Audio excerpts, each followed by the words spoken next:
పిత పుత్ర పవిత్రాత్మ నామమున ఆమేన్. ఈరోజు నవంబరు 25వ తారీఖు.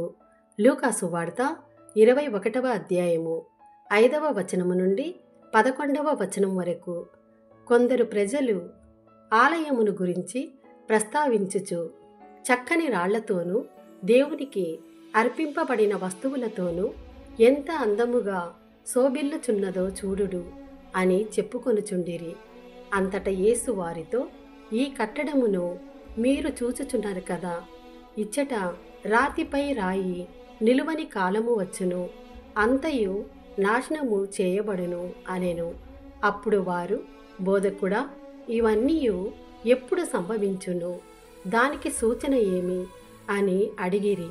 అందుకు ఆయన, మిమ్ము ఎవరను మోసగింపకుండునట్లు మెలకువగా ఉండుడు, మోసపోకుడు. అనేకులు నా పేరిట వచ్చి నేనే ఆయనను అనియు, కాలము సమీపించినది అనియు చెప్పెదరు. కానీ మీరు వారి వెంట వెళ్ళవలదు. యుద్ధములను విప్లవములను గూర్చి వినినప్పుడు మీరు భయపడవలదు. మొదట ఇవన్నీయు జరిగి తీరును, కానీ అంతలోనే అంతము రాదు అనెను.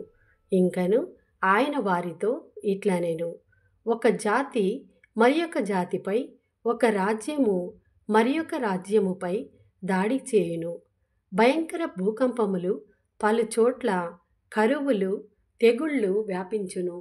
ఆకాశమున భయంకరమైన దృశ్యములు, గొప్ప సూచనలు కనిపించును.